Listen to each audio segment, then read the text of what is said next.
But no time to rest here. We move straight on from that bronze medal win for Natalia Avdieva. It's time to go for gold on Compound Saturday in the women's individual. Denmark, silver medalist in Guatemala City weeks ago, Tanja Gellenthien. On target number 2, representing Spain, the reigning European champion, Andrea Marcos. The line judge for this matchup is Tanvir Ahmed. Well, here we go, going for gold. There are a couple of similarities in the stories here. Gellenthien making it to the final in Guatemala, shooting what looked to be a winning arrow in a gold medal shoot-off just on the edge of the X-ring, only for her opponent to put it right on the spider, so agonizingly close to the win. Marcos' story is similar in some ways because she was agonizing close to actually getting to Guatemala. She didn't even get off the plane from a failed PCR test. Her first outing of the year. She's been working hard through lockdown. Andrea Marcos against Tanja Gellenthien. Marcos to shoot first for gold. 9.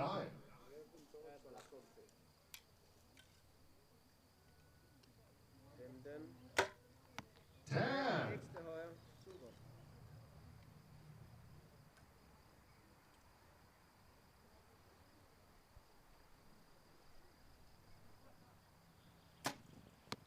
8. Just looking a bit unbalanced there. Again, do you see that kind of torso movement through the upper body, and you know whether that just caused that arrow to go wide. 9.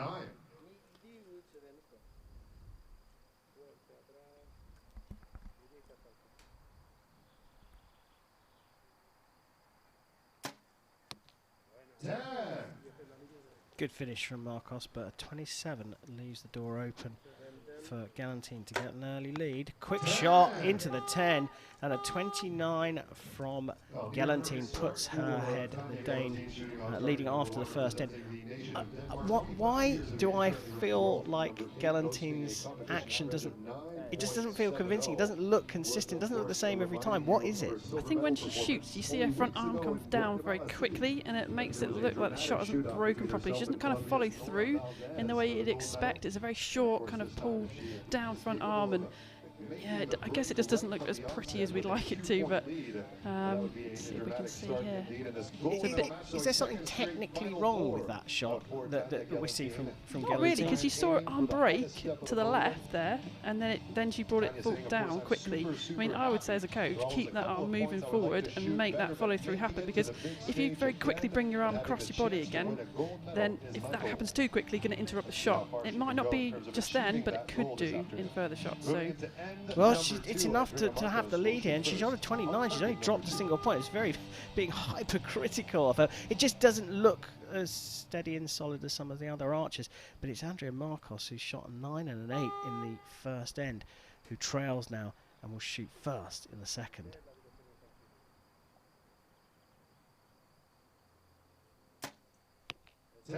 She needed that.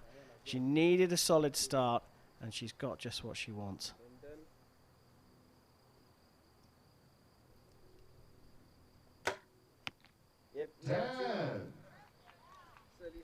Not looking that solid to me. Just a little bit of movement, a little bit of shaking. I think the pressure's on here. 9.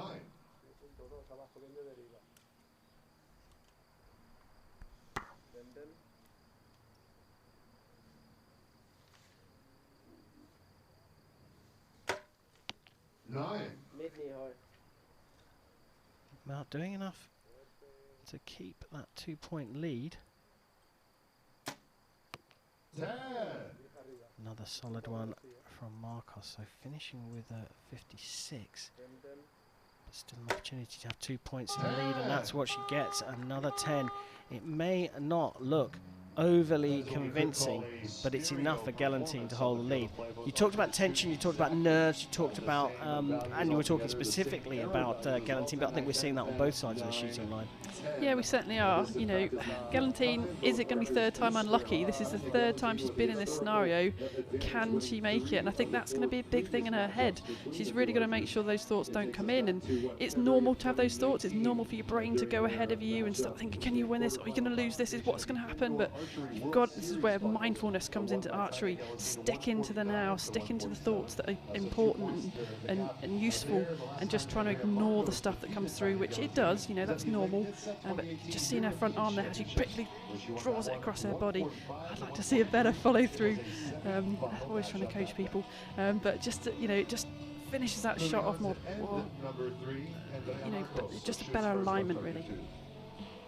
Yeah, it's interesting to see these two, but Gellenthien is taking the has a minor lead here, 2-point lead, and Marcos will shoot first in this third end, and Marcos has got to dig back on.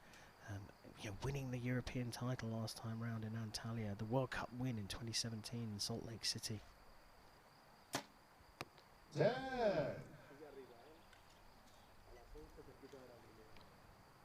Gellenthien, of course, yet to win a World Cup stage. 9. In the driving seat, but has just notionally dropped 1 point.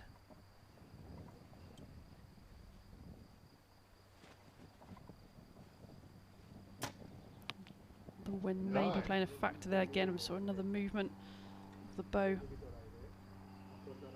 Tanja's last arrow in the 9, but she kind of nodded. I think a coach gave her some advice and knowingly kind of nodded and has corrected it on that shot. She's making an adjustment there. Are they making the adjustment? Is she making an adjustment to try and get her arrows to come up? Yeah, yeah, she was moving the top of the sight bar, so yeah. So 29 for Marcos puts her on 85. Still chance to maintain that 2-point lead. And she does indeed, and the last shot was probably the best of the lot. So 87, that 2-point lead that she grabbed very early on could end up being what decides this match. That 9 followed by 8 from Marcos at this level. Don't get me wrong, I can't shoot that, but at this level it's can be your undoing. Yeah, that start just was not what you wanted. You know, 9 and 8, whether that was nerves coming into this final arena or maybe something's changed since the semi-final. But yeah, she's got a lot to make up here. Another, you know, that 2 points still. So, like I say, just stick to your bubble, stick to your process, keep going with these shots and see what happens, because you never know. Smiling on some archers as well. Interesting weather conditions as well, with the element of air here playing a good shot of their releases there. Well, I tell you, I mean, look at the shape that Marcos is in, having lost a lot of weight over lockdown. But she's got quite a relaxed personality. You saw on Instagram, I think earlier this week, World Archery posted a shot of her making a very curious but very amusing 10 earlier on in the competition. And you know, she was locked down in isolation, having tested positive before Guatemala. She sat in her garden drinking wine to pass the time in isolation. Perhaps she's got that relaxed attitude to bring it to this match. She needs it. 2 points behind going into the 4th. 10.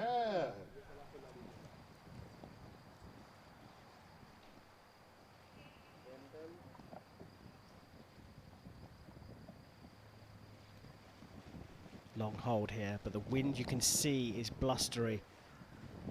Oh, she's going to run out of time, wobbling all over the shop, and that is the result.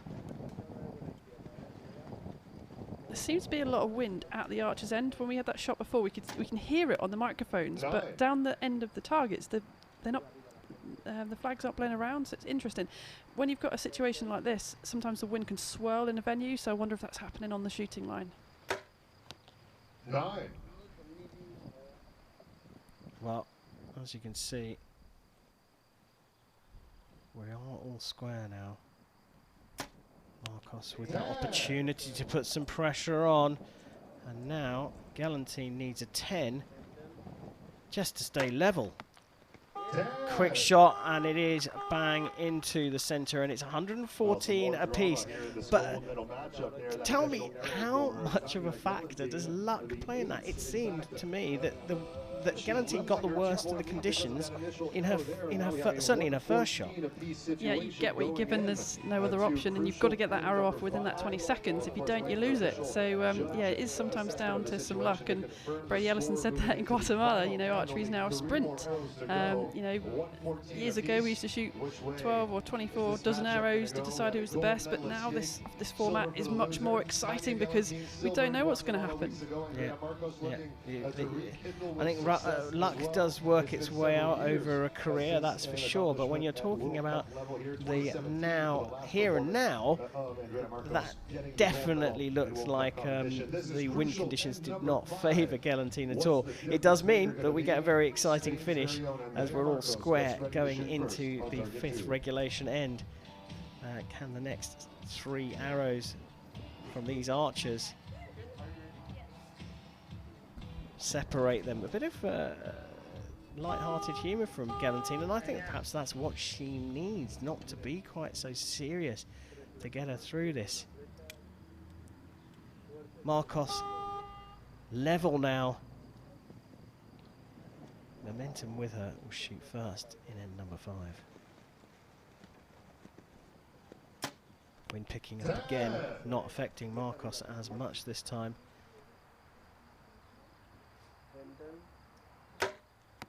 Now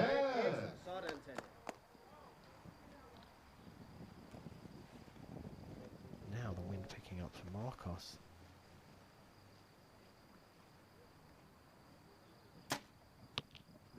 Just pulling over to the right there, and I think that might have been because she was trying to aim to avoid the wind. Look at this. She knows what's at stake here, Tanja Gellenthien. Her first World Cup stage win is in her hands. Pressure from Marcos. Oh, she's opened the door massively here. Gellenthien, for her first World Cup stage win, only needs an 8.